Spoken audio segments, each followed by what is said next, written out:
Hello everyone, I am the storyteller and I know you use this video to fall asleep. I am here to help you today. So before that, like the video and subscribe to the channel. Also, where are you from and what time are you watching? Tonight, I'll share with you a chilling tale of fear, shadows, and the lingering past, an experience Elizabeth would never forget after confronting the darkness that had haunted her for years. Sit back, let the quiet stillness surround you, and immerse yourself in the story of a woman's battle with the shadows that lurked within her and the eerie presence that seemed to follow her. Listen closely, for this is a journey into a night where fear and courage collide, and the boundaries between the living and the supernatural blur. The haunting echoes. It was the kind of night where the darkness felt alive, pressing in on every side, suffocating the stars. Elizabeth, a seasoned writer, sat alone in her cottage on the outskirts of a small, forgotten village. Her pen hovered over the blank page, her thoughts as still as the air outside. She had always been drawn to the eerie and unexplained, which is why she had come here in search of inspiration. But tonight, something was different. The silence, which had once seemed peaceful, now felt oppressive, as if the very walls of her cottage were closing in around her. The wind howled outside, rattling the windows, but inside, the only sound was the rhythmic scratching of her pen.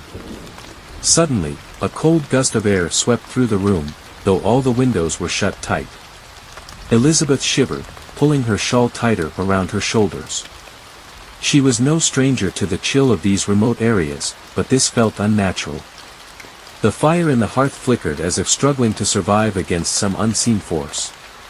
She glanced at the clock on the mantelpiece, 2:17 a.m. It was the witching hour, when the veil between the living and the dead was thinnest. Elizabeth had heard the old tales of spirits wandering in the dark, of restless souls trapped between worlds. But she had always dismissed them as mere superstition, until now. The air grew colder still, and Elizabeth felt the distinct sensation of being watched. Her heart began to race, her skin prickling with unease. From the corner of her eye, she saw something move, just a shadow, fleeting and elusive. But when she turned to look, there was nothing there. "You're imagining things," she muttered to herself, trying to shake the feeling of dread that had settled in her chest. But the whispers started soon after. They were faint at first, like the rustling of leaves in the wind. But then they grew louder, more distinct, as if someone was standing right behind her, breathing softly in her ear. Elizabeth's blood ran cold. She stood up abruptly, her chair scraping harshly against the floor. Her breath caught in her throat as she spun around, half expecting to see a figure standing in the doorway. But there was no one there. The whispers continued, growing louder, more insistent. She couldn't make out the words, but the tone was unmistakable, urgent, pleading, desperate. It was as if they were coming from the walls themselves, seeping through the cracks like a curse. Elizabeth took a step back, her mind racing. There had to be a logical explanation. Perhaps the house was settling, or the wind was playing tricks on her. But deep down, she knew that wasn't it. The whispers had a feeling to them, something she couldn't explain. They felt wrong. The temperature in the room dropped even further, and Elizabeth's breath turned to mist before her eyes. She could feel the presence now, something malevolent, something that didn't belong. It was here. It had always been here. And it was watching her, waiting. In that moment, the door to her study slammed shut with a deafening bang, trapping her inside. The room was plunged into darkness as the lights flickered and went out. Elizabeth screamed, her heart pounding in her chest as the whispers grew louder, now a cacophony of voices all around her, echoing through her mind. And then, in the deepest part of the shadows, she saw it, a pair of glowing eyes, watching her from the corner of the room.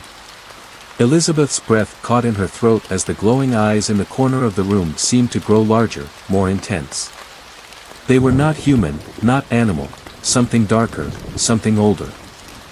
Her heart raced, her body frozen in place, the shadows seeming to shift and writhe as if alive. The whispers grew louder, a symphony of unintelligible voices that rattled her mind, pressing against her sanity. She wanted to scream, but her voice was lodged in her chest, stifled by the oppressive weight of the darkness. The air was thick with an unnatural cold, suffocating, as if the very oxygen was being drained from the room. The fire in the hearth had long since died, leaving the room bathed in complete blackness. The eyes, however, gleamed in the dark, unwavering. "What is this?" Elizabeth thought desperately, her mind scrambling for answers. She had read about hauntings before, stories of vengeful spirits, restless souls, but never had she experienced something like this. This felt ancient. The shadows began to shift, coalescing into something more defined. Elizabeth could hear footsteps now, slow and deliberate, echoing in the silence of the room. She could feel the temperature drop even more, until her breath fogged in the air.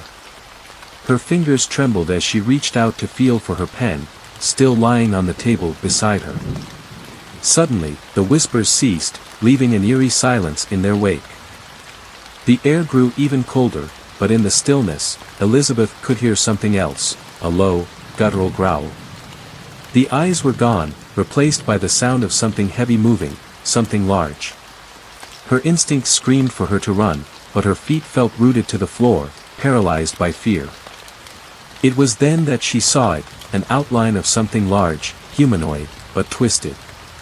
Its limbs were impossibly long, its body hunched in a grotesque manner, and its skin was pale, sickly, stretched over bones like a thin veil. It stepped forward, dragging its feet across the floor with an unsettling scraping sound, its face obscured by darkness.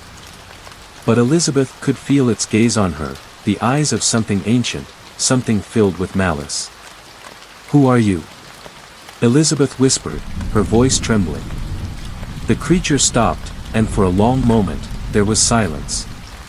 Then, a voice, not human but somehow familiar, echoed in her mind. "You should have left when you had the chance." Elizabeth staggered back, her heart pounding in her chest.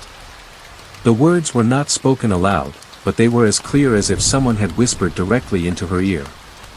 She could feel the weight of the curse in those words, the promise of something worse if she did not heed the warning. "Leave now," the voice urged again.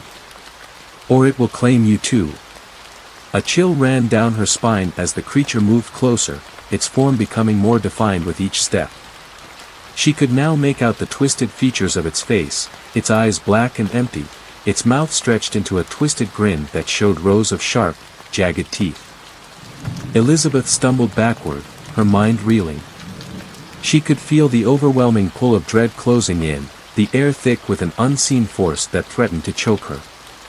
The shadows were closing in on her, the walls seemed to shrink, and she realized that she was trapped in this nightmare, alone.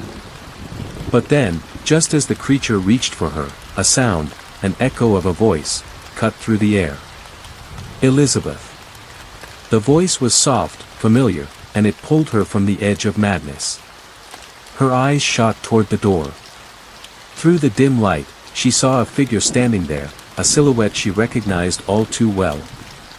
Her heart leapt into her throat as she recognized the man, Victor, her late husband. But that was impossible. Victor had died in a car accident 2 years ago. She had buried him, mourned him. His face was pale, his eyes lifeless, but it was unmistakably him. "Victor?" Elizabeth whispered, her voice barely audible. He stepped forward, his gaze fixed on her with a strange, unreadable expression. "Come with me," he said, his voice low and urgent. But before she could respond, the creature snarled. The shadows began to swirl, and the whispers grew once more, louder and more frantic. The cold intensified, and Elizabeth felt the darkness pressing in around her, pulling her toward the creature. "Don't listen to him," the creature growled, its voice like the scraping of metal. "He is not your husband. He is the one who brought you here." Elizabeth's mind spun, her emotions a whirlwind of confusion and fear. The figure in front of her, the one who appeared to be her dead husband, could not be trusted. Yet, the creature was something far worse, something evil. She had no time to make sense of it all. With a burst of adrenaline, she ran toward the door, toward Victor. As she passed him, she reached out for his hand, but his touch was cold, colder than ice. The warmth she had once known in his embrace was gone. She turned to face him, and his eyes had turned pitch black, like the eyes of the creature. His lips curled into a twisted smile. "You should never have come," he whispered, his voice now distorted, not his own. Suddenly, the door slammed shut behind her, trapping her inside. The creature had vanished. The figure of Victor stood frozen in place, his expression a sickening mix of pity and malevolent glee. Elizabeth backed away slowly, her mind racing. She knew she had to escape, but how? The walls, the floor, everything in the room seemed to bend and shift, warping into something unreal, as though the very fabric of reality had been torn apart. A dark, familiar presence filled the room. The shadows shifted again, revealing a new figure, a woman, pale and gaunt, with hollow eyes and a long, tattered gown. She stepped forward, her movements unnaturally smooth, like a marionette being pulled by invisible strings. Her voice, when it came, was like a whisper carried on the wind, but it was clear, ringing with the promise of doom. "You've already made your choice," the woman said. "Now, the shadow will take you." Before Elizabeth could react, the room spun violently around her. She fell to the ground, the floor beneath her giving way as if the house was collapsing into itself. The creature, the shadows, the whispers, all converged on her, swallowing her whole. Elizabeth's body felt as though it was being pulled in all directions at once, a sensation of falling, twisting, as though the very ground had dissolved beneath her feet. Her mind screamed, but her mouth could not form a sound. The world around her was blurring, warping into horrific images of monstrous figures and long-forgotten memories. The coldness of the air pressed against her, heavy like a weight on her chest, suffocating her. She could hear the low, guttural growl of the creature again, but it seemed distant now, like a cruel echo from another world. She closed her eyes, trying to steady her breathing, trying to resist the overwhelming panic that threatened to consume her. She focused on Victor's voice, still whispering in the back of her mind. "Come with me," it called, distant and insistent. But the voice was no longer comforting, no longer familiar. It was distorted, like an echo from a place far darker than death. Elizabeth forced her eyes open, and when she did, she saw it. The walls were cracking, splintering, as if the house itself were rotting away. The floor beneath her began to shift, the wood twisting and curling like the tendrils of some ancient creature. Before she could move, the dark figure of Victor reached out to her again, his pale hand brushing against her cheek. "No," she gasped, recoiling from his touch. "You're not him. You're not my Victor." His face twisted in an almost painful grimace. His black, soulless eyes glinted with malice. "But I am, Elizabeth. Don't you see? This house. It brings us back. It makes us whole again." A terrible chill spread through her body as she understood, the house was alive, it fed on the living, pulling them into its grip, twisting them into something unrecognizable. Victor's spirit was not the only one trapped here. His voice was one of many, an echo of countless souls who had fallen victim to this place. The woman in the tattered gown, the one who had whispered, "The shadow will take you," stepped forward again, her gaunt face emerging from the darkness. Her lips twisted into a mocking smile, and her eyes gleamed with something far worse than death. "You are here because you belong here, Elizabeth. You were always meant to come. You were always meant to stay." Elizabeth stumbled back, her legs unsteady, but her heart knew one thing: she needed to get out. Her survival instinct surged through her, stronger than any terror the house could bring. But how? She was trapped, both in the house and in this twisted version of reality, where Victor's ghost seemed to manipulate every inch of her surroundings. Suddenly, the room around her shuddered violently, the walls cracking as if something inside the house was awakening. The whispers grew louder, as though the walls themselves were speaking to her, urging her to listen, to join them. She clutched her head in agony as the voices overwhelmed her thoughts. "You can't escape," they hissed in unison, their tones a mix of glee and despair. "You are ours now." Then, in the distance, through the door that had once been closed, Elizabeth saw a light flicker, dim and fragile, like the last ember of a dying flame. She had to reach it. It was her only hope. She ran toward the door, pushing past the vision of Victor and the woman who had claimed this house, but just as her hand reached the doorknob, a shadow lunged forward. The creature, no longer hiding in the darkness, but fully manifest, towered over her, its skeletal limbs stretching impossibly long. Its grin widened, and the dark void where its eyes should have been seemed to stare right through her soul. "You can't leave, Elizabeth," it growled, its voice like 1,000 insects crawling in her ears. "You are our creation now. The house will feed on your soul, and it will not be the last." In an instant, Elizabeth felt herself pulled into the air, weightless, the shadows closing around her like the jaws of some invisible beast. She fought with everything she had, her hands tearing at the air as the room spun violently. Her pulse thudded in her ears, drowning out the whispers for a brief moment. And then, a strange calmness fell over her.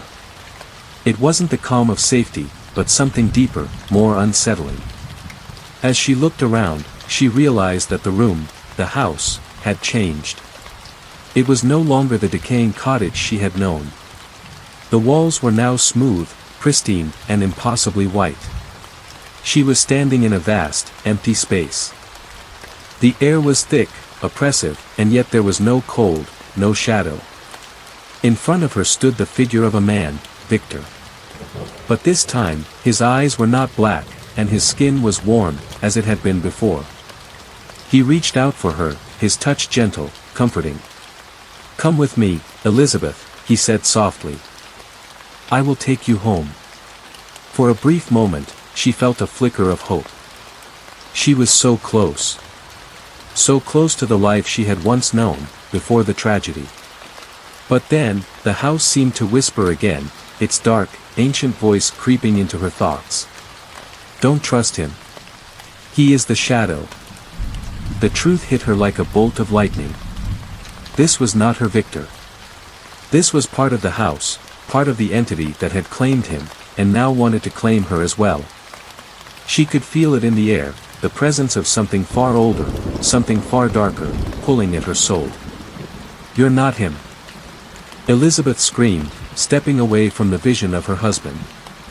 "You're part of this nightmare." Victor's form twisted and warped, his face morphing into a grotesque mockery of itself, the pale skin turning ashen, the once familiar features stretching and distorting.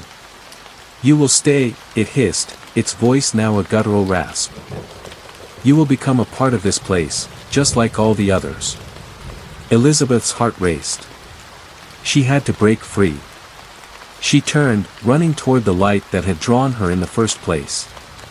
She could feel the oppressive weight of the house behind her, the very walls closing in, the shadows chasing her.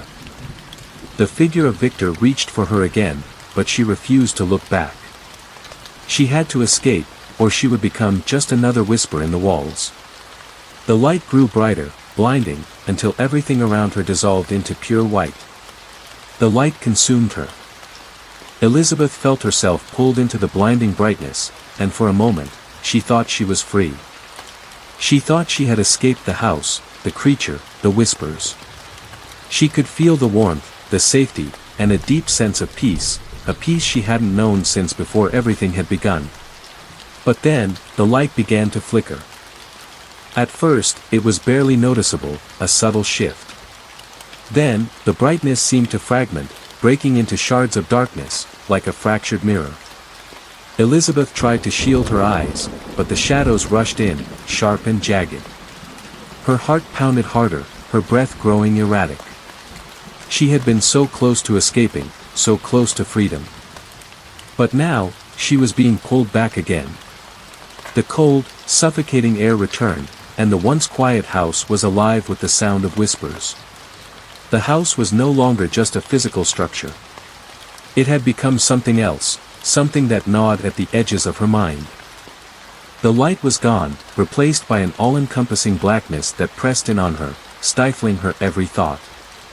"You will never leave," the voices murmured, their tone twisted and mocking. "You are one of us now. Forever." The familiar figure of Victor appeared again, except this time, his features were more warped than before. His eyes were empty voids, his skin gray and cracked. His lips moved, but the words came not from him but from the very walls of the house.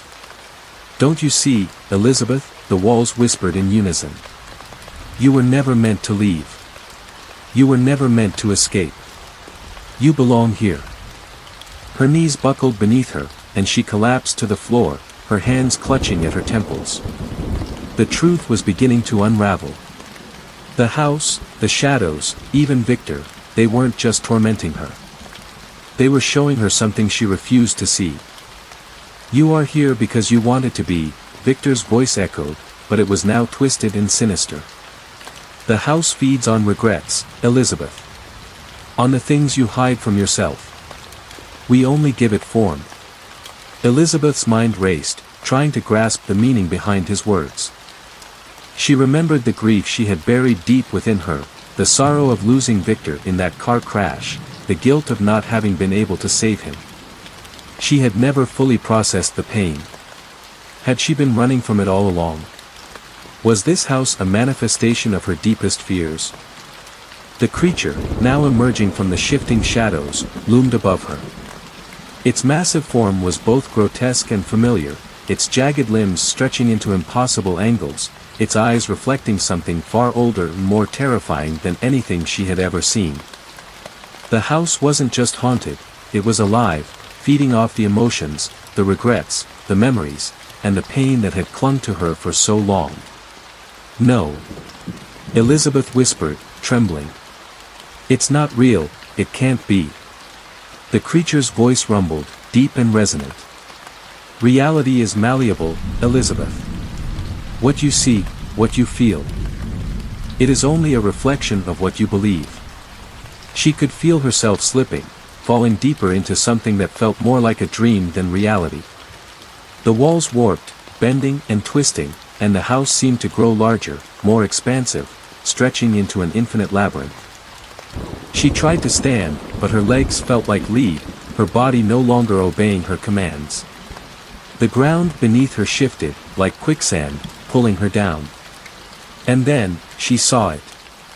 In the distance, through the darkness, there was a faint, flickering light, another door, a way out. But this time, it didn't feel like an escape. It felt like a trap, a choice she would have to make. Was this another illusion? Or could this truly be her way out?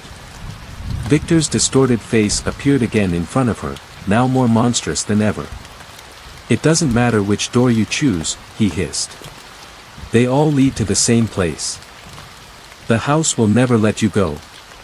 But then, something unexpected happened. The creature faltered, its form trembling as if it were losing its strength.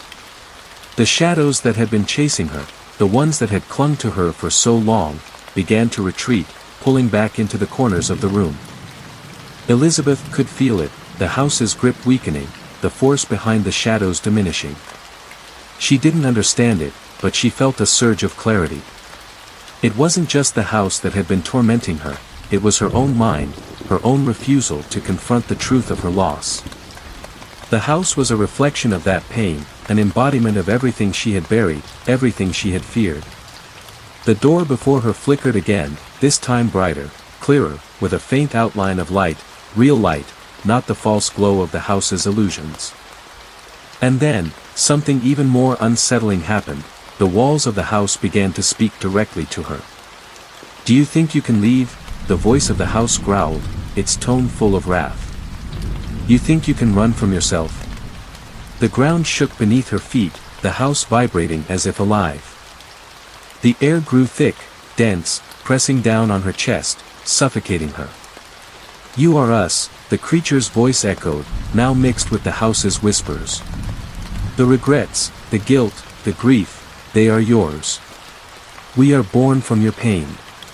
You cannot escape that which you are." Elizabeth's vision blurred as she stumbled forward, her hand reaching for the door. But the shadows weren't done. They swirled around her, grasping at her legs, pulling her back, dragging her deeper into the abyss. As she struggled to move, she realized the truth: the house wasn't just a place. It was a part of her.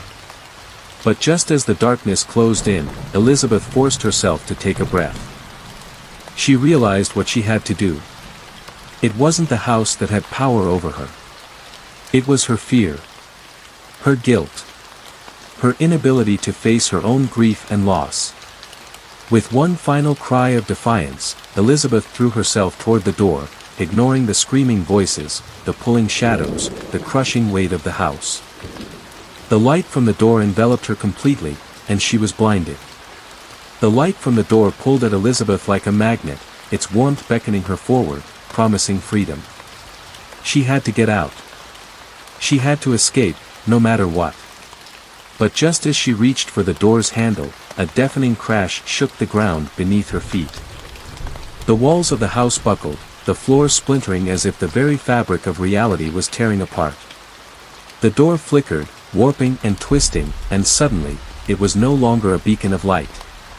It became another part of the house, a distorted, decaying frame that felt wrong, unnatural. Elizabeth hesitated, her hand hovering just above the door. Something wasn't right. The shadows, those maddening whispers, had fallen silent. And the oppressive weight of the house? It was gone.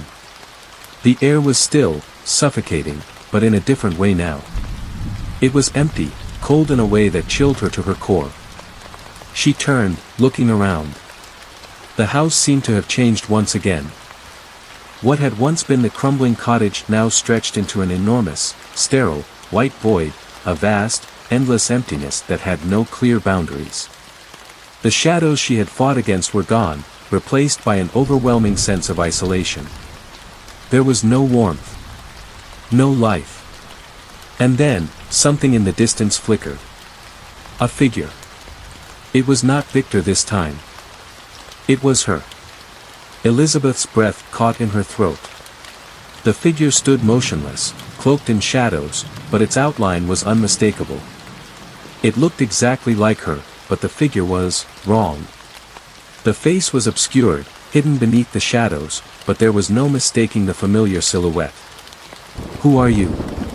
Elizabeth whispered, her voice trembling with confusion. The figure didn't respond. It simply stood there, unmoving, its presence a deep, unshakable sense of dread. Suddenly, the figure moved. Not toward her, but to the door, the one she had just tried to reach. It approached it calmly, without fear or urgency, and reached for the handle.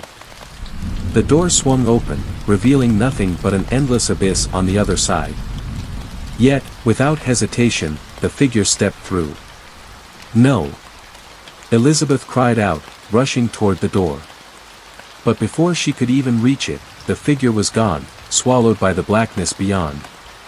She stood frozen, staring into the emptiness, a sinking feeling in her chest. The room began to shift once more, the edges of the world blurring, folding in on themselves. The walls closed in around her, and she felt her body pulled forward as if by an unseen force, her feet leaving the ground. Panic gripped her heart. Her hands reached out, grasping at the air, but there was nothing to hold on to. The door had disappeared. The walls were folding into each other, turning in on themselves, collapsing into a single point.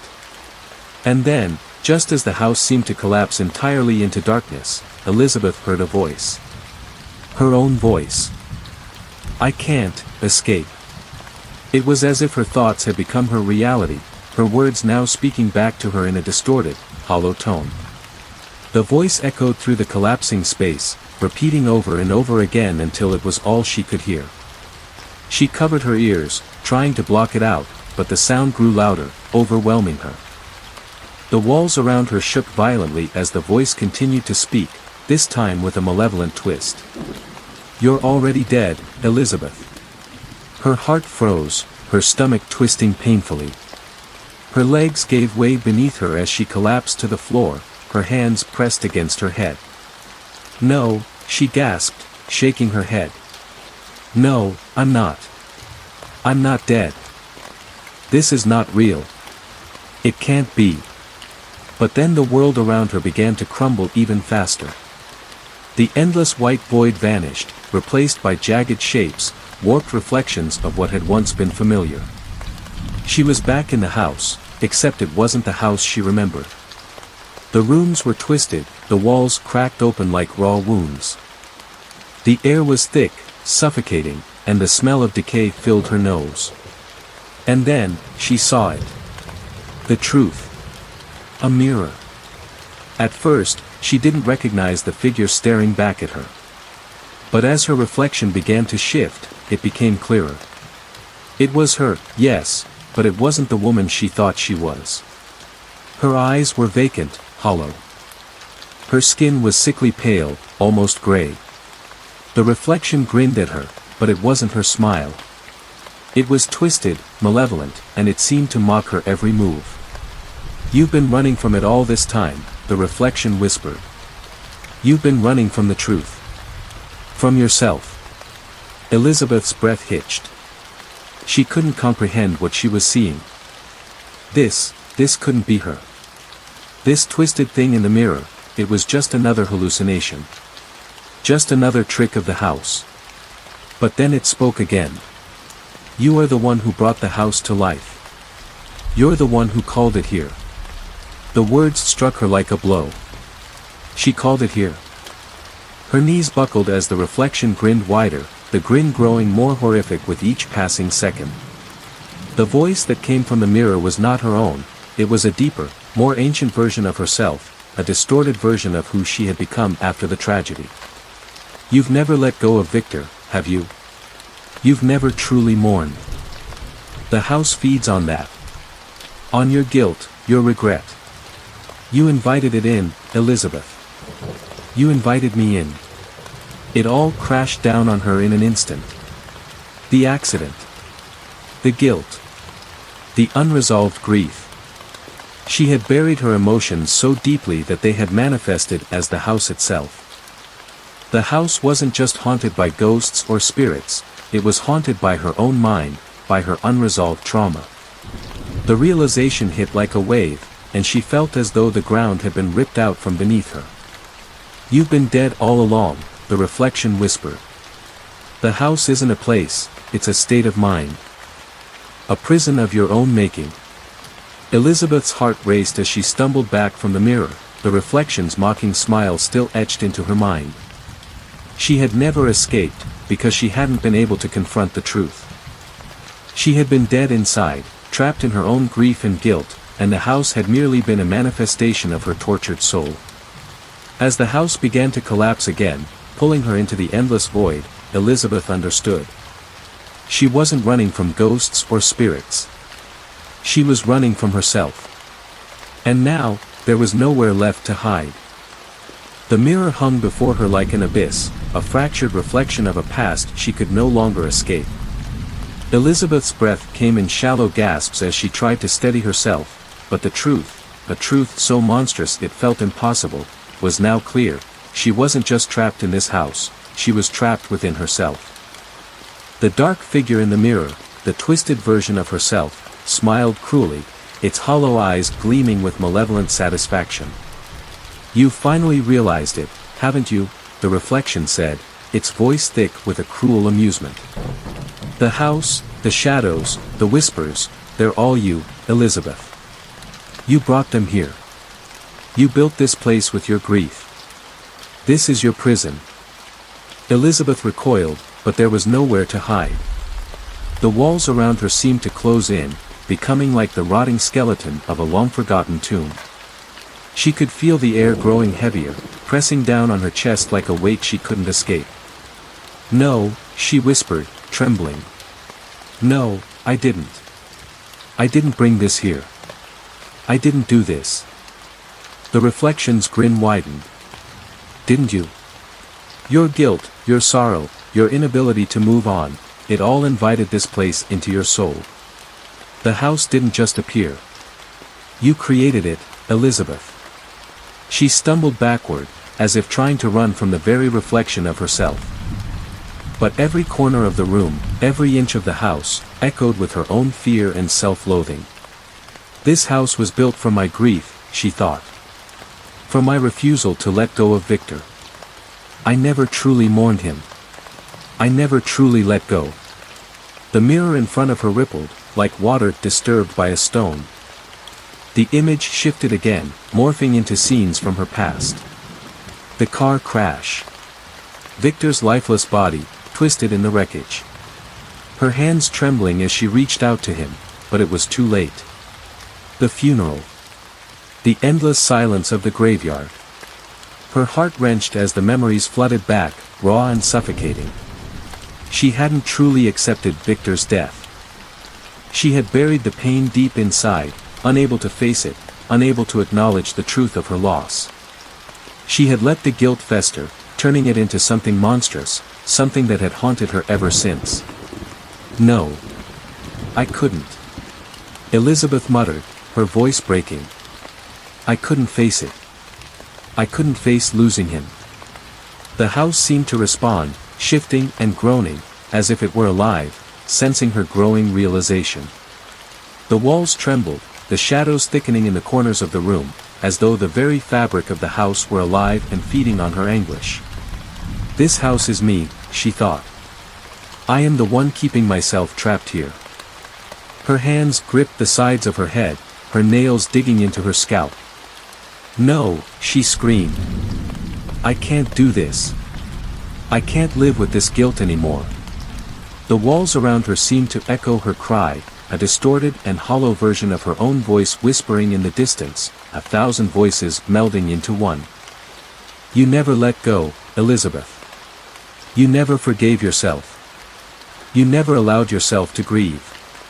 The reflection in the mirror continued to shift, twisting into different versions of herself, all contorted by pain, all bearing the weight of unspoken regret.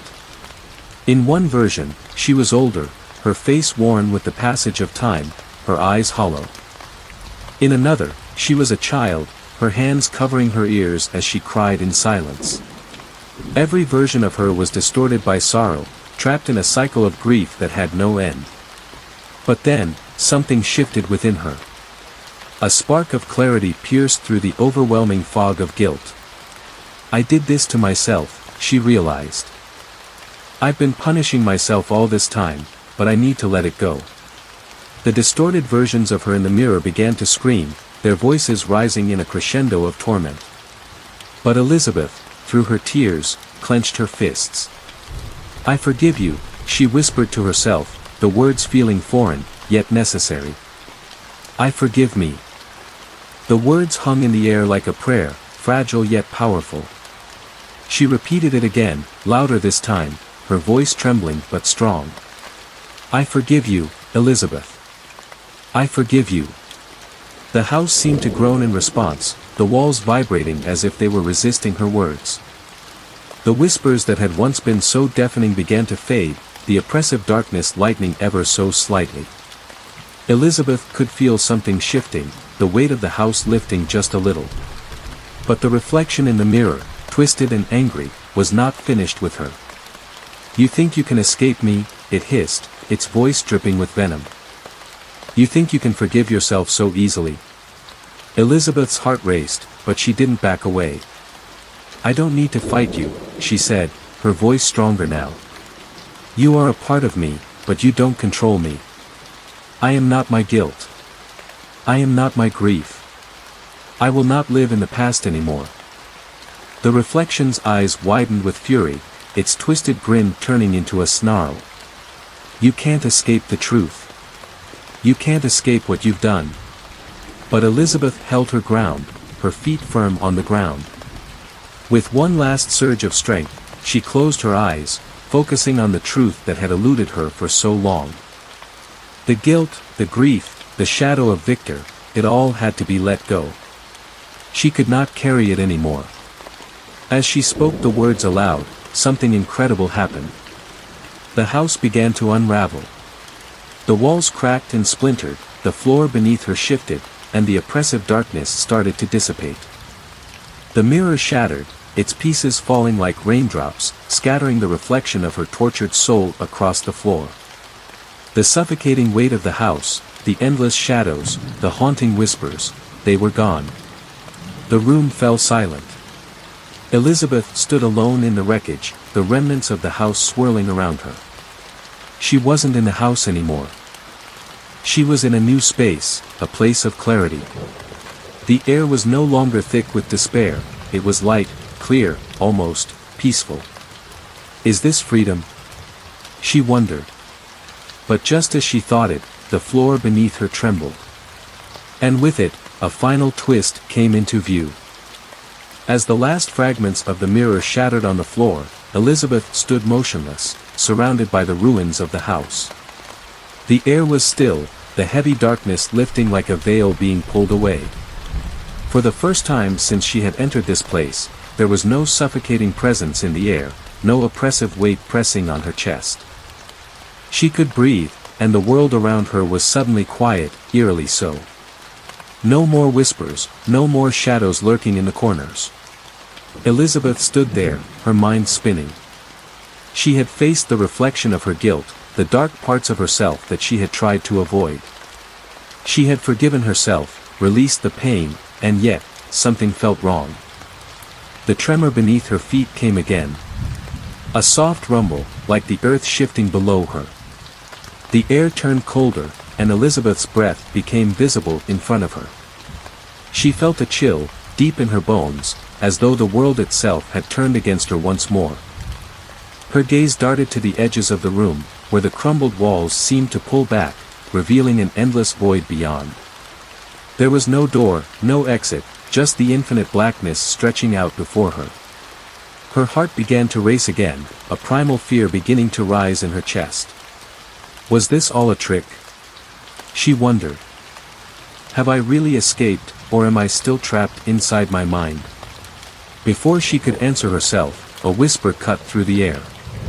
It was a soft sound, barely audible at first, like a distant voice. Elizabeth.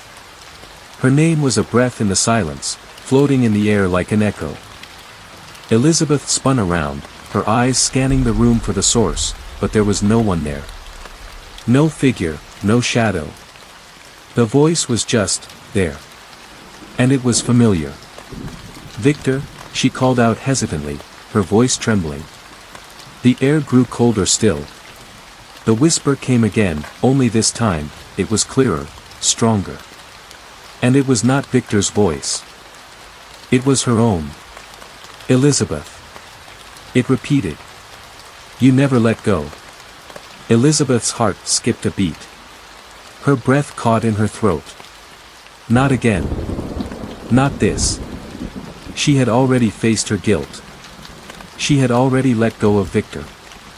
She had already forgiven herself. But as she took a step forward, the voice spoke again, its tone shifting, growing darker. You think you're free? You think the house is gone? You are still here, Elizabeth. You never left. The room shifted again, this time more violently, as though it was being ripped apart. The walls began to warp and bend, twisting into strange, unnatural shapes. The floor cracked, sending deep fissures across the surface. The very space around her seemed to fold in on itself, the shadows creeping back into the corners, stretching longer and longer until they consumed the entire room. Elizabeth stumbled back, panic rising. No! She cried out, her voice cracking. I faced it. I let go. This isn't real. It can't be real. But the voice, her voice, was all around her now, a chorus of whispers that filled her ears and drowned out all other sound. You can't escape the truth, Elizabeth. The house is a part of you. It's your mind, your broken soul, and it will never let you go. The darkness in the room grew even more oppressive, the shadows now seeming to move with a life of their own, slithering like serpents across the floor, up the walls, and towards her. The temperature dropped further, the chill in the air biting into her skin, as if the house itself were feeding on her fear. Her knees buckled as the weight of her own thoughts pressed in on her. She wanted to run, to escape, but the room was no longer a room. It was an abyss, a void of her own making. The floor beneath her cracked wide open, and Elizabeth felt herself falling, plunging downward into a spiraling descent. The ground was gone. The walls, the ceiling, the house, it was all gone. And then, just as suddenly as it had begun, she stopped falling. The air was silent once more. When she opened her eyes, she found herself standing in a different place. A place she knew all too well. It was the cemetery. She stood in the same graveyard where she had buried Victor. The very place that had been a symbol of her loss, of the moment she had chosen not to let go. The air was thick with fog, and the gravestones loomed over her like silent sentinels. How is this possible? She thought, her mind reeling. I'm back here. But this isn't real. This can't be real. She took a step forward, but the ground beneath her feet was soft, loose, like soil, as though she were standing on fresh dirt. She looked down, and to her horror, she saw that she was standing right above Victor's grave. The grave was open. The coffin was missing. And standing at the edge of the grave was her own reflection once again. But this time, the reflection wasn't just in the mirror, it was standing in the physical world, staring at her with the same hollow eyes, the same twisted smile. You never let go, Elizabeth, the reflection whispered, its voice dripping with malevolent satisfaction. This place, this graveyard, this cemetery, this is you. You think you've forgiven yourself, but you haven't. You haven't faced what you've done. You never really said goodbye. Elizabeth's heart thundered in her chest as she stumbled backward. No, she gasped. No, I said goodbye. I let go. But the reflection laughed, a low, mocking sound that sent a shiver of fear through her. Did you? It asked. Did you really? The ground beneath her feet trembled again, and Elizabeth felt a cold hand grip her shoulder. She spun around, but there was no one there. The grave was now open wide, the soil piled around it as though it had just been disturbed. Her breath caught in her throat.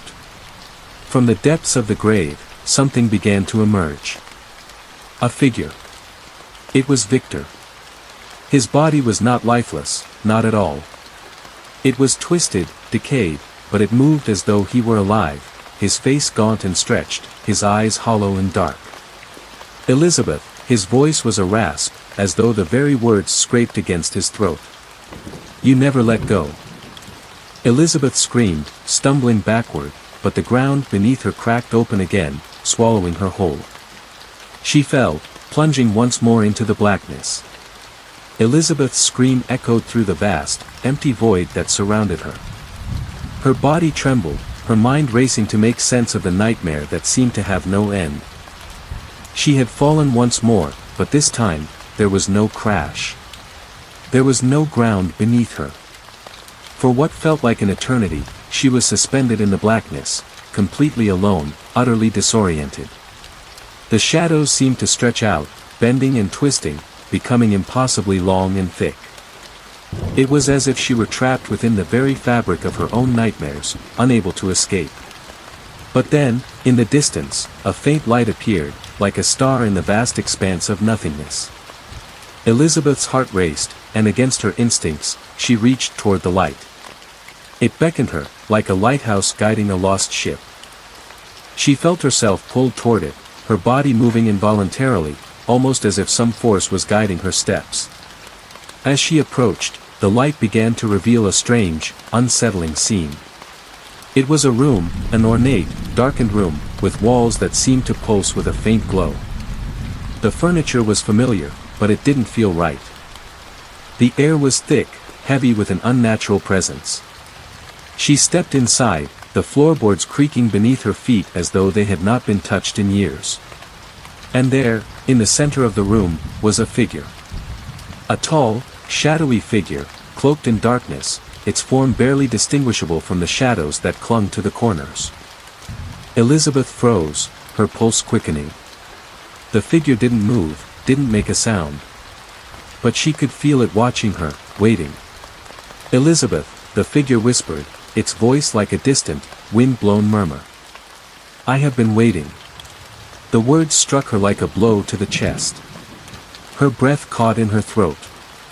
Who are you? She demanded, her voice trembling, but the figure didn't answer directly. Instead, it raised its hand slowly, pointing toward the far corner of the room, where a large, dust-covered mirror stood. Elizabeth turned, the mirror reflecting only the darkened room behind her. But something about it was off, the reflection was wrong. It didn't match the room at all. In the mirror, there was a figure standing behind her, shrouded in a veil of darkness. The figure was obscured, but its presence was unmistakable. No, Elizabeth whispered, stepping back. She could feel her heart pounding in her chest. No, this isn't possible. The figure in the mirror stepped forward, and as it did, the room seemed to pulse with life. The shadows seemed to come alive, swirling around the mirror as though the room itself was breathing, shifting. The figure in the mirror was growing clearer, but its face remained hidden in the darkness.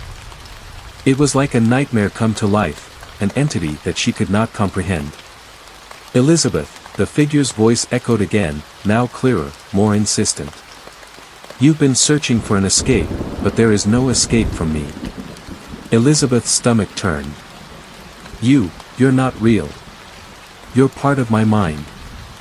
The figure laughed, a hollow, sinister sound that reverberated through the room. Oh, how mistaken you are. I am not part of your mind. I am what you have summoned. Elizabeth stumbled back, her mind reeling. The air around her thickened, the darkness pressing in on her. Summoned? What do you mean? The figure stepped forward again, its form becoming clearer. Elizabeth saw it now, its shape was like that of a tall, gaunt man, but there was something alien about it. Its features were blurred, indistinct, like a face half-formed in a nightmare. The shadows clung to it, making it appear as if it were part of the darkness itself. I am not of this world, Elizabeth, the figure said. I am a being of shadow, of hunger, of your own fear. You called me here. You gave me form. Elizabeth's mind reeled, trying to make sense of the impossible. What is this? She thought. What did I do? I didn't summon you, she whispered, her voice a desperate plea. I didn't. I didn't want this. I didn't ask for this. But the figure stepped closer, its presence suffocating. The air grew colder, and the room seemed to close in on her.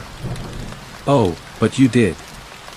Every time you couldn't face the darkness inside yourself, every time you buried your grief, your guilt, every time you refused to let go of Victor, you brought me closer. I am the manifestation of your own fears. I have always been here. Suddenly, Elizabeth understood.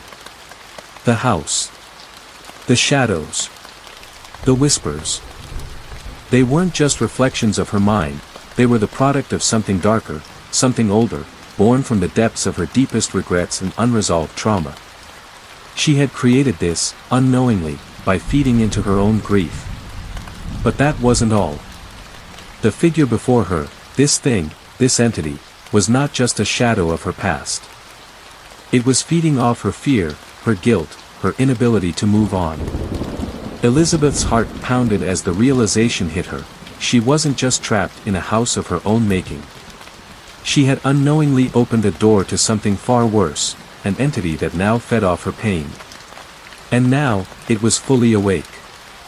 The figure reached out, its hand stretching toward her, and as it did, the room around them began to distort. The shadows grew longer, more menacing.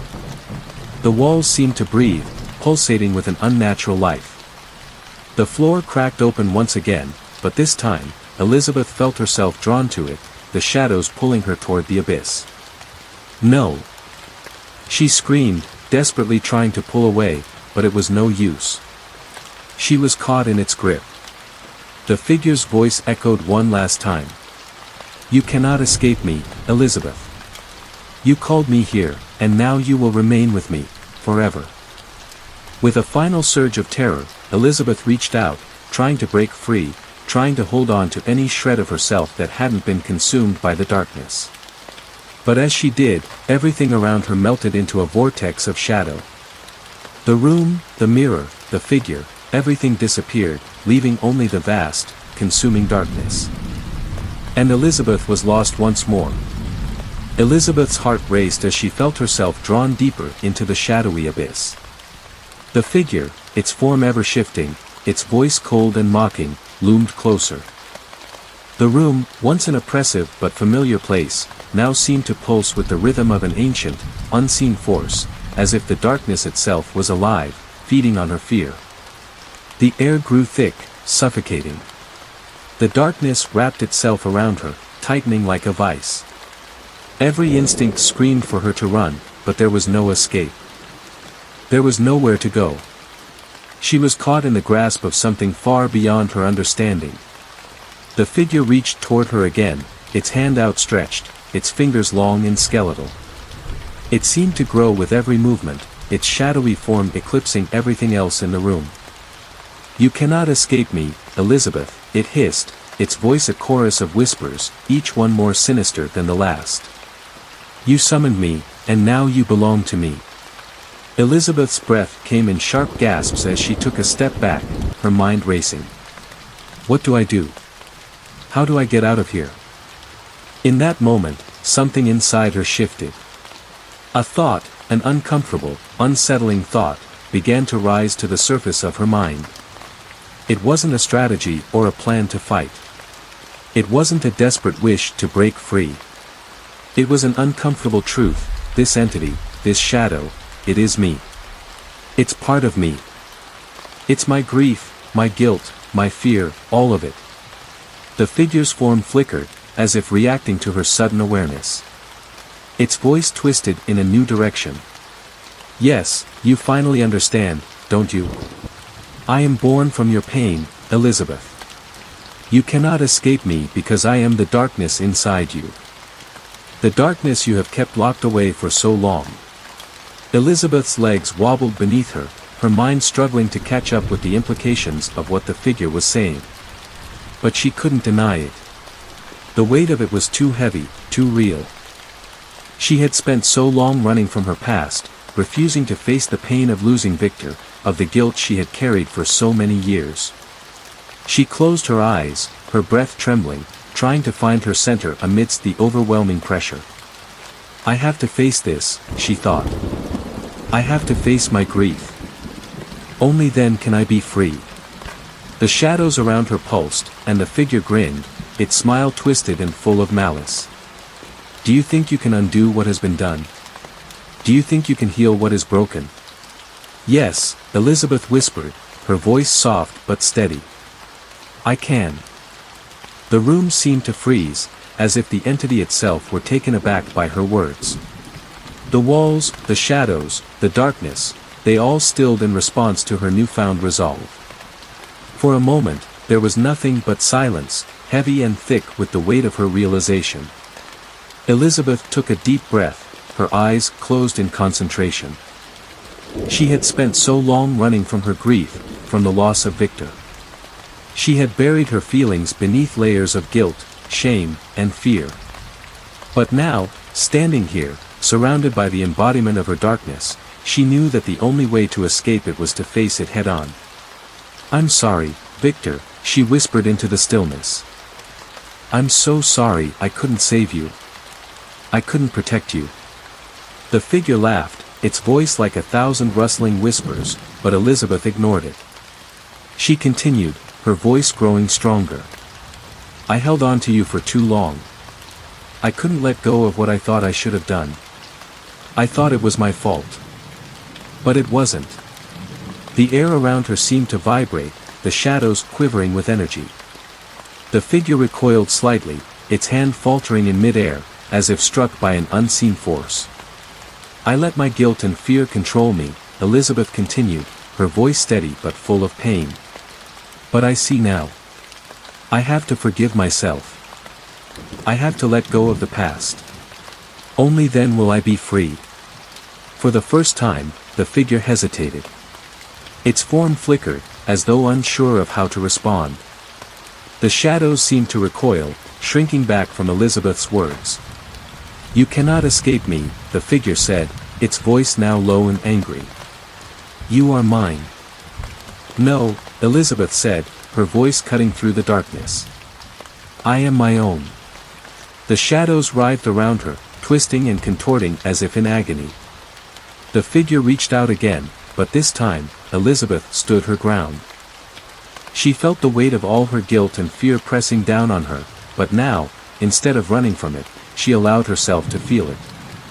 She allowed herself to acknowledge the pain she had been carrying for so long. The loss of Victor. The mistakes she had made. The grief she had buried deep within her. I forgive myself, she whispered, and with those words, something incredible happened. The darkness around her began to waver, to break apart. The figure howled in fury, its form cracking like glass, as if Elizabeth's acceptance of her pain was shattering it. The room trembled violently, the shadows retreating into the corners.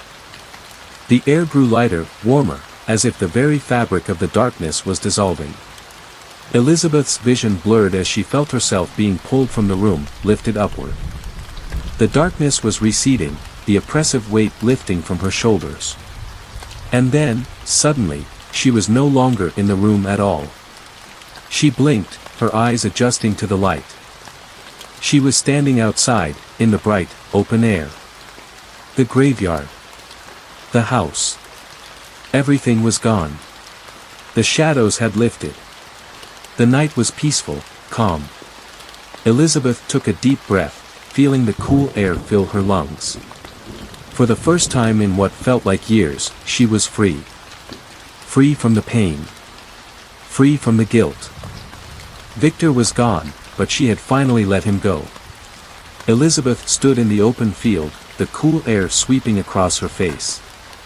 The weight that had burdened her for so long, the oppressive darkness that had followed her like a shadow, was finally gone. The graveyard was now distant, the house that had been the site of her worst fears reduced to a mere memory. But though the darkness had lifted, Elizabeth knew her journey was far from over. She had been freed from the torment, but the scars of her grief, her guilt, remained, buried deep within her heart. She hadn't simply shed them by confronting the entity, the past had etched itself too deeply into her soul. As she walked away from the graveyard, her footsteps steady but hesitant, Elizabeth could feel the uncertainty that had once gripped her pulse again. The world around her seemed quiet, almost unnaturally so. The sun shone through the trees, but there was an eerie stillness to the air, as if everything was waiting, watching. In the weeks that followed her escape, Elizabeth tried to reorient her life. She returned to her apartment in the city, a place she had left behind years ago.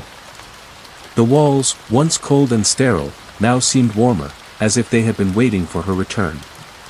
But the comfort she had hoped for did not come. The apartment felt like a cage, each room echoing with the ghosts of her past. The memory of Victor still lingered in the corners of her mind, though she no longer felt the overwhelming weight of grief. Despite the absence of the dark entity, Elizabeth found herself questioning whether she could truly move forward. The past, Victor, her guilt, her pain, remained insistent, clinging to her like a second skin. The things she had learned during her confrontation with the entity felt like fragments, not yet fully integrated into her soul.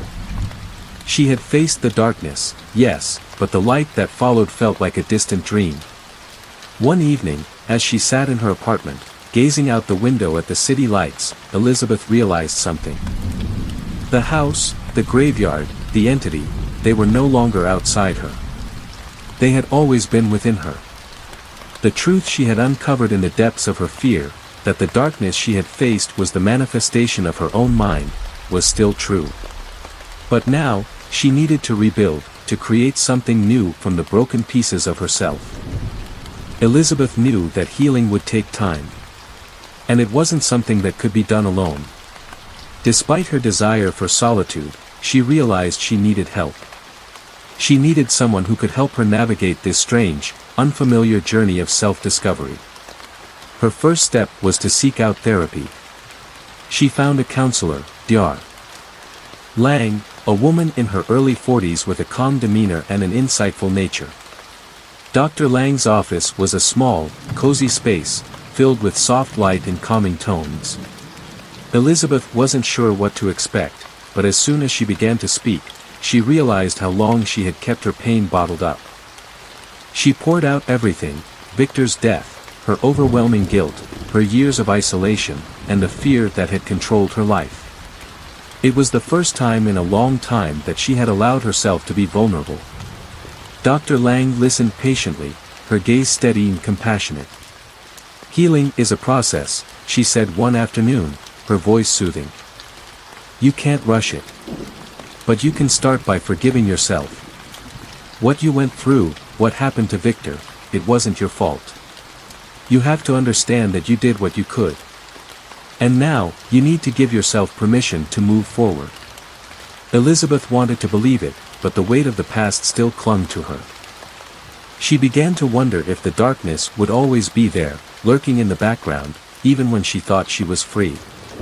One day, as Elizabeth returned to her apartment after a therapy session, she felt a strange pull to go back to the old house.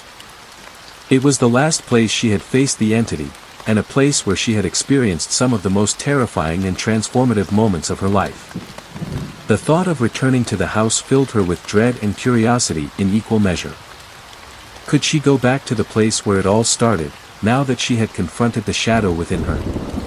Could she face it one last time, not as a battleground for her soul, but as a place to make peace with her past? With a deep breath, she found herself at the gates of the old graveyard once more. The house loomed in the distance, its once ominous presence now strangely inviting.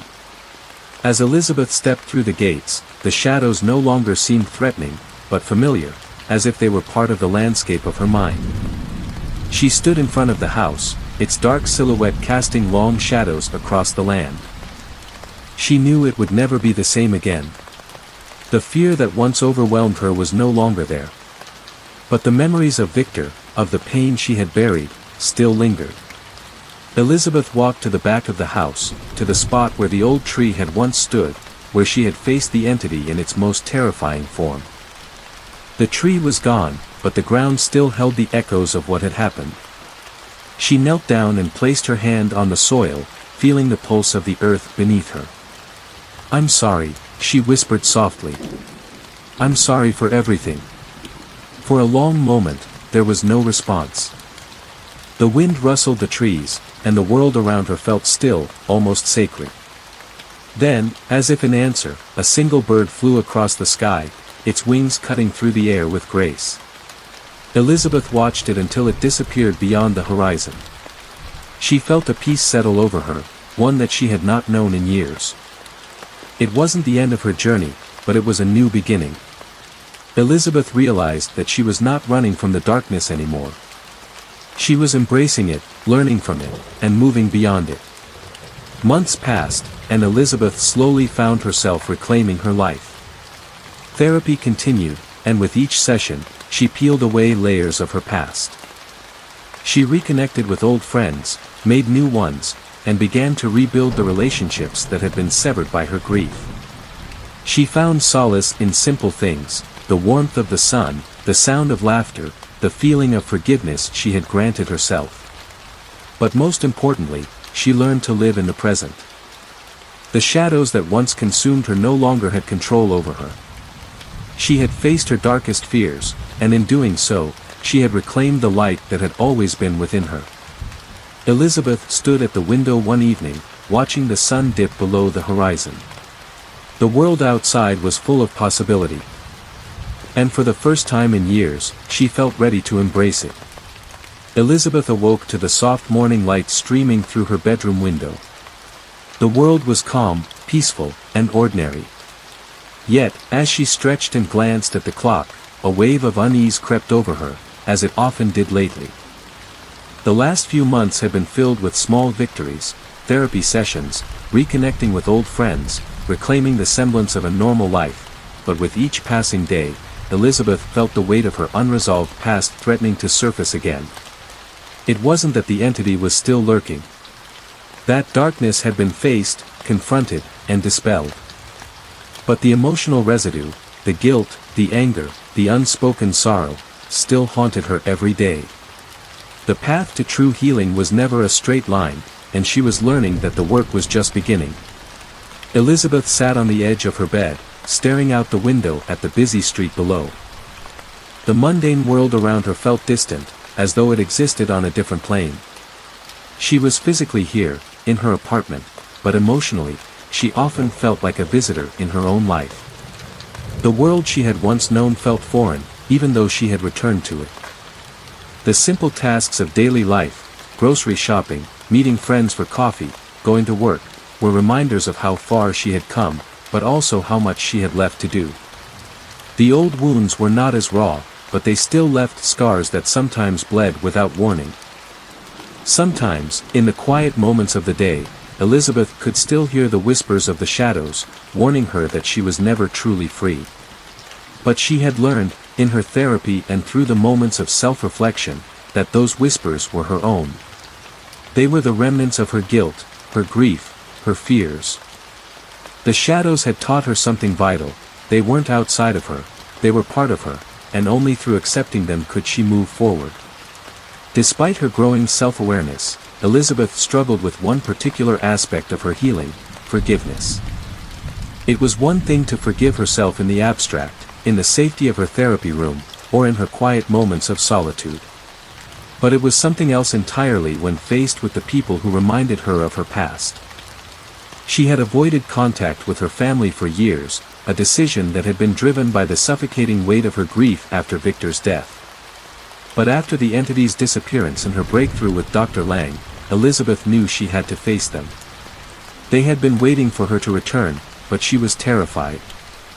She wasn't ready for the questions, the expectations, or the guilt that would inevitably come flooding back. One afternoon, she finally summoned the courage to visit her parents, who still lived in the same house they had when she was growing up. The moment she stepped inside, it was as if the years melted away. The scent of home-cooked meals, the familiar hum of the old refrigerator, and the faded family photographs on the walls all spoke to a time before Victor's death, before the darkness had swallowed her life. Her mother, warm and kind, greeted her with a gentle hug, but Elizabeth could see the years of worry etched into her face. "We've missed you so much, Elizabeth. It's been so long." Her mother's voice was filled with the weight of unspoken words, a love that had been strained by distance and silence. Her father, quieter, older, but no less present, nodded from the kitchen. "You're here now. That's all that matters." Elizabeth nodded in return, but inside, she felt a growing sense of unease. There were so many questions in their eyes, so many things left unsaid. The guilt she had buried deep inside resurfaced. She couldn't help but feel that somehow, her absence had hurt them, just as much as her unresolved grief had hurt her. The years of avoiding them felt like a chasm she couldn't easily cross. The conversation at dinner was awkward. Her parents asked about her life, about work, about her therapy, about everything that had happened since she disappeared.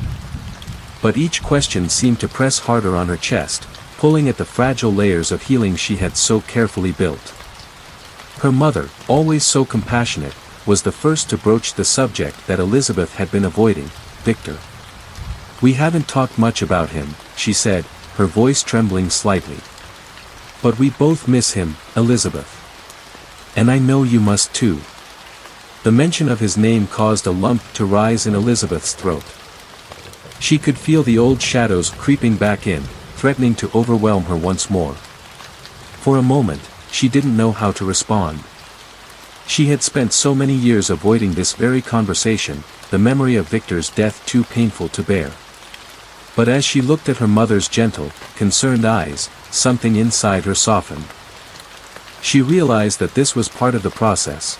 This was the healing that required her to speak, to share her sorrow, to be vulnerable again. "I miss him too," Elizabeth whispered, her voice thick with emotion. "Every day. And I'm sorry. I'm sorry for not being here, for not dealing with it sooner. I thought I could move on without facing it." Her mother reached across the table, taking her hand in hers. "You don't need to apologize, sweetheart. Grief is something no one can understand unless they've gone through it. But we're here now. We'll get through this together. That simple gesture of acceptance, the acknowledgement that she had not been abandoned, that her family was still there for her, was both a relief and a challenge. Elizabeth realized that she could not simply sweep her past under the rug. Healing required not only facing her own darkness but reconnecting with those she had hurt by withdrawing. And that meant having these uncomfortable conversations, allowing herself to feel the pain, and not hiding from the love that still remained. Over the following weeks, Elizabeth's attempts to rebuild her relationships with her family were met with mixed emotions. While her parents were accepting and understanding, her brother, Simon, remained distant.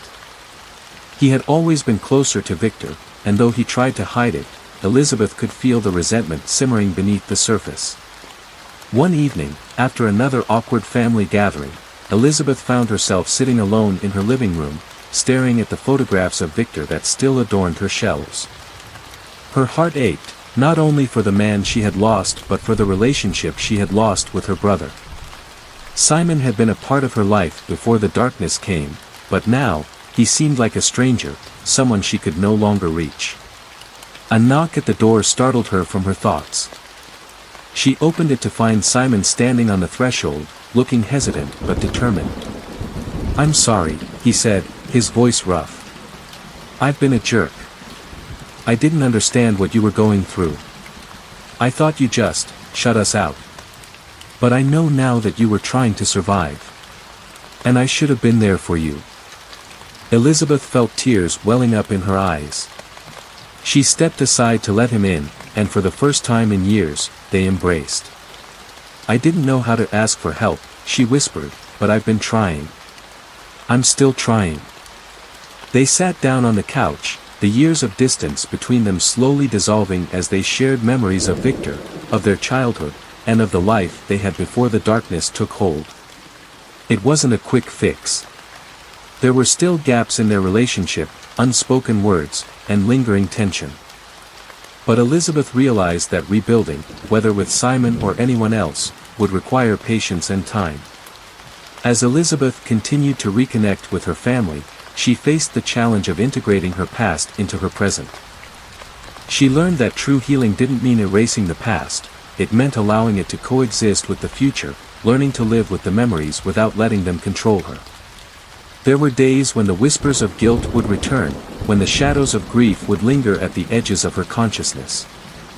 But Elizabeth learned to face them head-on, to give herself the grace to be imperfect, and to continue forward, one step at a time. Her therapy sessions with Dr. Lang continued, each one peeling back another layer of her soul. Some days were easier than others, but she knew that the work was necessary. She wasn't just healing for herself, she was healing for the relationships that had been strained, for the future she had yet to fully embrace. The journey was long and fraught with challenges, but Elizabeth had learned one crucial lesson: healing was not a destination. It was a lifelong process, a series of moments of growth, forgiveness, and acceptance. And in those moments, she found the courage to keep going. Elizabeth's path forward wasn't without setbacks. Though she had made strides in reconnecting with her family, there were moments when the weight of the past felt overwhelming. One night, after a particularly draining day at work, she found herself alone in her apartment, staring blankly at the walls. Her therapy sessions had been helping, but on nights like these, the silence in the apartment became deafening. It was in these quiet moments that the shadows inside her seemed to stretch, tugging at her like invisible strings. The memories of Victor, of her failure to protect him, haunted her thoughts. And the whispers, the familiar, maddening whispers, seemed to grow louder again, like an echo from the depths of her mind. She shook her head, trying to push them away. She had made so much progress, hadn't she? The entity had been vanquished. The graveyard was behind her. Yet, she could still feel its presence, as if the darkness had left its mark on her, a brand she couldn't erase. Her thoughts were interrupted by a text message from Simon. It read, "I'm coming over. Let's talk." Elizabeth's heart skipped a beat. Since their emotional conversation at her apartment, Simon had been more present, but she could sense that something was still off. He hadn't been the same since their childhood, and their strained relationship was like a wound that hadn't fully healed. She had hoped their reconciliation was enough, but she now feared it wasn't. When Simon arrived later that evening, he seemed different. There was a weight to his demeanor, a subtle tension in his shoulders that made Elizabeth uneasy. He sat down across from her, running his hands through his hair. "Is everything okay?" Elizabeth asked, concern creeping into her voice. Simon hesitated for a moment, then sighed deeply. "I've been thinking a lot about what you said, about Victor. About how you've been carrying the guilt all these years. I guess I've been carrying it too. I never really let myself grieve, because I didn't know how to. I thought if I didn't feel it, I wouldn't have to deal with it." Elizabeth felt a rush of sympathy for her brother. She knew the pain he carried, the silent suffering he had endured just like her. She reached across the table and took his hand. "I'm sorry, Simon. I never meant to leave you alone with all of that." He shook his head. "No, you don't need to apologize. I shut you out. We both shut each other out. But I'm realizing now how much that cost us." They sat in silence for a while, their shared grief hanging in the air between them. Elizabeth realized that her healing would not only be about overcoming the shadows of the past, but also about repairing the damage she had done to her relationship with Simon.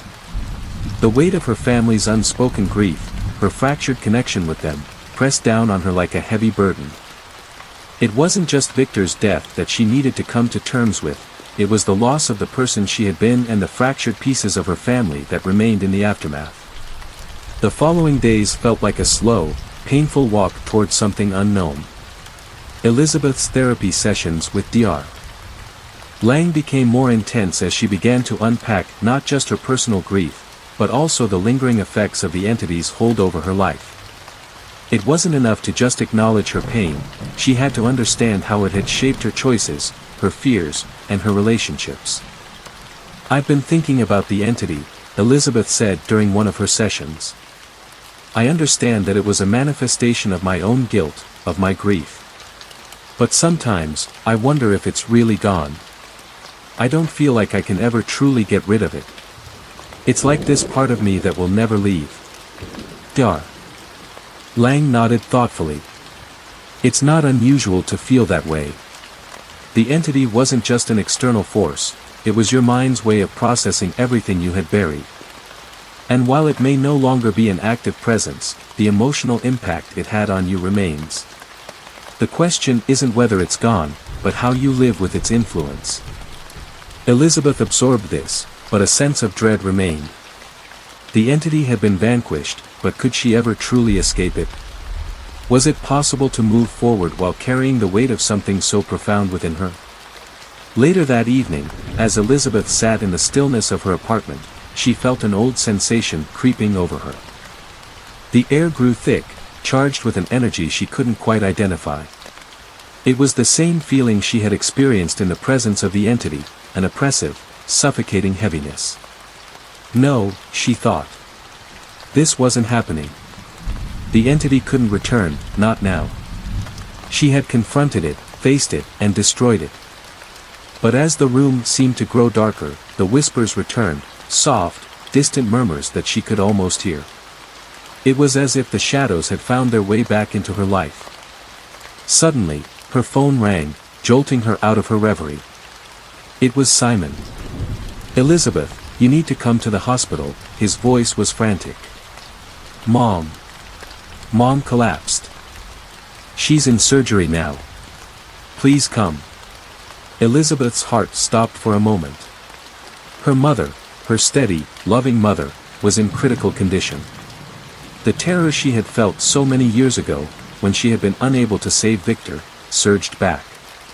Rushing to the hospital, Elizabeth's mind raced. Was it possible that the entity, which she thought was gone, had somehow returned to wreak havoc? Had her fear, her unresolved grief, brought it back? At the hospital, the waiting room was full of anxious family members, but Elizabeth could hardly focus on them. All she could think about was her mother, lying unconscious in the operating room, unable to tell them what was wrong. Was this another manifestation of her trauma? A test she had to face? Or was it simply life, unexpected and cruel, like the death of Victor? When the doctor finally emerged, he gave them the news: her mother had suffered a stroke but was stable. The relief that flooded Elizabeth's chest was instant and overwhelming, but so was the realization that the terror she had felt in the hospital had not been the return of the entity, it had been the raw, unprocessed fear of losing another loved one. Elizabeth sat by her mother's bedside for hours, holding her hand, praying for her to wake up. As the hours passed, she finally allowed herself to acknowledge the deeper truth. While she had confronted the shadows of her past, the real work of healing was to accept that loss and grief would always be part of her life. But that did not mean it had to consume her. Over the following weeks, Elizabeth's mother made a remarkable recovery, though she still had a long road ahead of her. Elizabeth continued her therapy, confronting not only the darkness of her past but the fear of loss, of the impermanence of life, which had always been a source of anxiety. She started to understand something profound: healing was not about eliminating fear or grief. It was about learning to live alongside them, recognizing them as part of the human experience, not as forces that controlled her. Her relationship with Simon also continued to heal. They spoke more openly about their shared grief and their efforts to rebuild their bond, even as they navigated the complexities of their family's history. Elizabeth realized that the entity she had feared, the darkness that had once threatened to consume her, was not something that could be defeated in the traditional sense. It was a part of her. What mattered now was how she chose to live with it, how she allowed it to shape her future without letting it define her. She had come to accept that moving forward didn't mean forgetting her past. It meant embracing it, understanding that the light could exist alongside the shadows. Elizabeth's life was slowly transforming, piece by piece. She had gone from hiding in the shadows of her grief to a place where she could finally face the discomfort of uncertainty. It wasn't easy. It never would be. But every day she was making progress, however small. Her mother, though still recovering, was beginning to regain some of her strength, and the sense of relief Elizabeth felt as she helped care for her was palpable. Yet, in the back of her mind, there was always that lingering question: how long would this peace last? Life was an unpredictable beast, and Elizabeth had learned the hard way that nothing could be taken for granted. She had already faced the worst of her fears, the darkness that had once threatened to consume her. But there were still moments when she questioned whether she had truly escaped it, or if the shadows were simply biding their time. One morning, as she was walking to work, Elizabeth couldn't shake the feeling that someone was watching her. It was a sensation that had been familiar to her in the past, something she had felt when the entity had first made its presence known, lurking just outside her perception. She quickly dismissed the thought, blaming it on residual paranoia from everything she had gone through. But as the days went on, the feeling became harder to ignore. She found herself constantly looking over her shoulder, certain that someone was following her, watching from a distance. It wasn't a person, not exactly, it was something far more subtle, almost imperceptible. But it was there. Elizabeth's unease only deepened when she began hearing strange noises at night. It started with soft tapping on her window, a sound so faint it could have been the wind or her imagination. But as the days passed, the noises grew more distinct, scratching at the walls, whispers that sounded far too close for comfort. At first, she tried to rationalize it. Perhaps her old apartment building had a rat problem, or maybe it was just the sounds of the city bleeding through her walls. But then one night, she woke to the unmistakable sensation of being watched. Her breath quickened as she sat up in bed, staring into the dark. The room felt colder than usual, the shadows heavier. Then, a voice, soft, barely audible, whispered her name. Elizabeth. Her heart leapt into her throat, and she scrambled to turn on the light. But when the light flickered on, the room was empty. There was nothing. No shadows, no entity. But the fear, the sensation of something wrong, lingered. Elizabeth had thought she had put the entity behind her, that she had beaten it.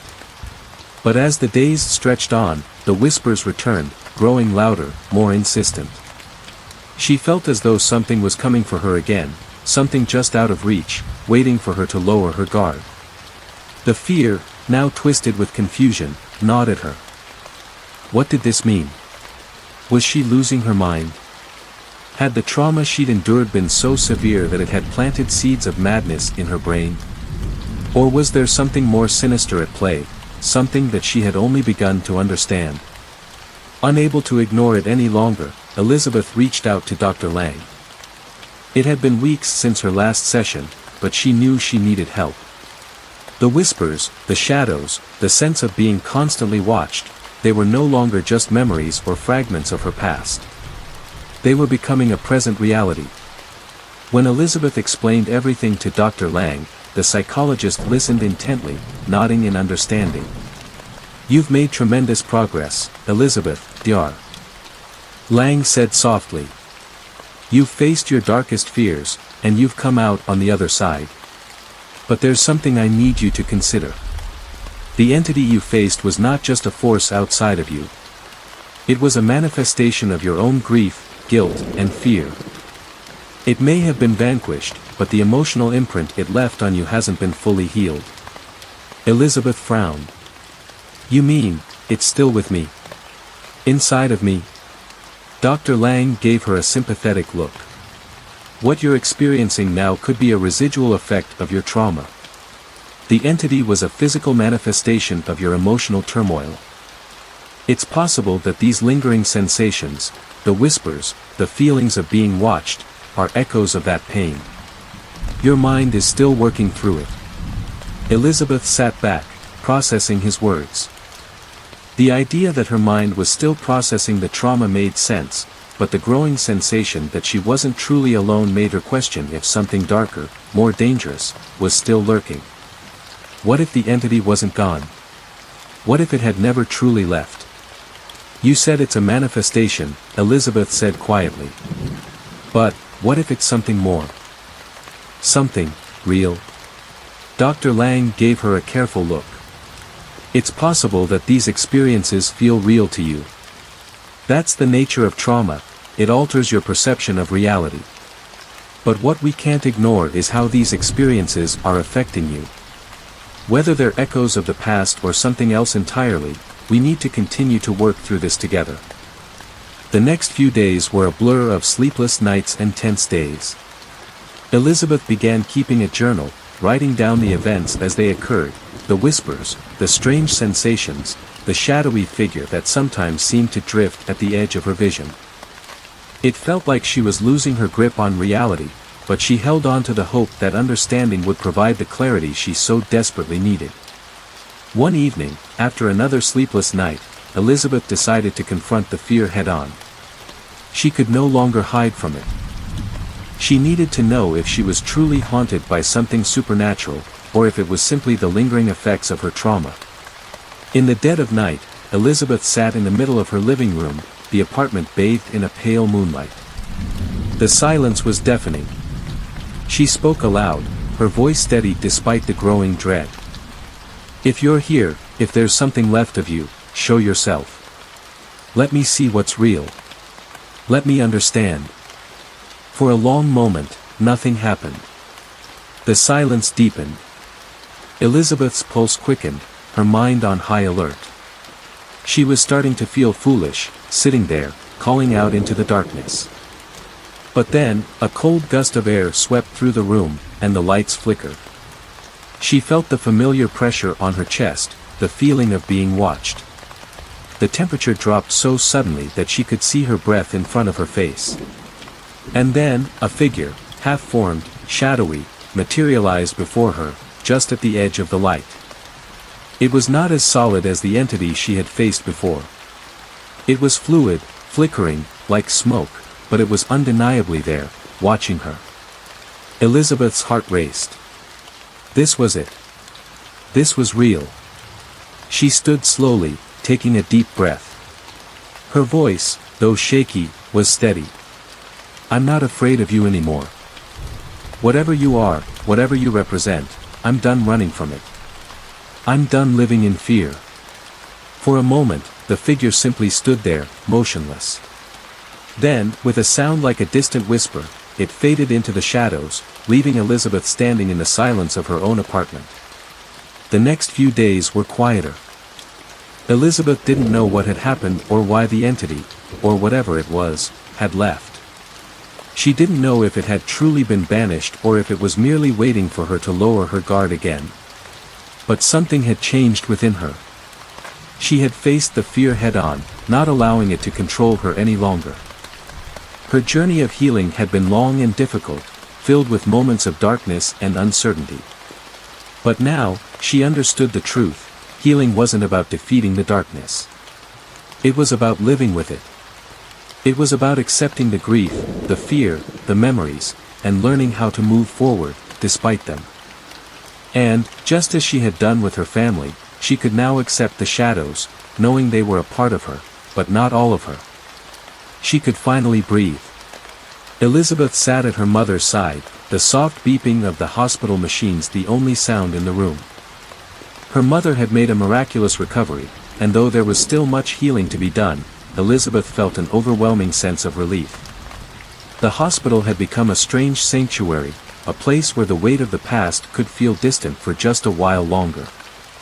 Her mother, though still frail, smiled weakly at her, and for the first time in years, Elizabeth saw the strength that had always been there, the woman who had weathered so many storms, including the one Elizabeth had faced as a child. The night before, Elizabeth had gone through her journal one last time. She had chronicled everything, the entity, the fear, the uncertainty that had gripped her for so long. The whispers, the shadows, the sense of being haunted. But now, as she looked back on those pages, she saw something different. The fear had started to lose its power over her. The more she wrote, the more she realized the most terrifying part of her journey was not the entity itself, but the fear of facing the truth. She wasn't afraid of the shadows anymore, not because they were gone, but because she had learned how to stand in the light with them, unflinching. Her phone buzzed in her pocket, and she glanced down. It was a message from Simon. "Mom's awake. We're all here. I'll see you when you get back. Love you, sis." A small smile tugged at Elizabeth's lips. In that moment, she realized how much she had grown. The relationship with Simon was still healing, but it was no longer defined by the past. The pain was still there, but it was something they both carried together now, no longer a barrier between them. She put the phone down and reached out to hold her mother's hand. "You'll be okay," she whispered. "I'm here. We're all here." Her mother's grip tightened slightly, a silent acknowledgement of their bond, and for the first time in years, Elizabeth felt truly at peace. As she walked through the streets that night, on her way back to her apartment, a strange calm settled over her. The feeling that had haunted her for so long, the sensation of being watched, was gone. She no longer felt the cold rush of air when she entered her apartment, nor did the shadows feel alive in the way they once had. The entity, the whispers, the terror, it all seemed distant now. Not because it had disappeared, but because Elizabeth had finally reclaimed herself. The shadows were no longer a part of her fight. She could carry the memories and the grief, but they would not control her. She had learned to coexist with the darkness, to turn her face toward the light and find comfort in it. Elizabeth stood at the window of her apartment, looking out at the city as the first light of dawn began to break over the skyline. The world was waking up, and with it, so was she. The journey of healing had been long, but it had led her here, to this moment. She knew that the road ahead would have its challenges. There would always be days when the past would feel heavy, when the fear would creep back into her heart. But she had faced the worst of it and survived. And now, she was ready to live. She took a deep breath, letting the morning air fill her lungs, and whispered to herself, "I am not afraid anymore." With that, the door to her past quietly closed behind her, and she stepped into the future.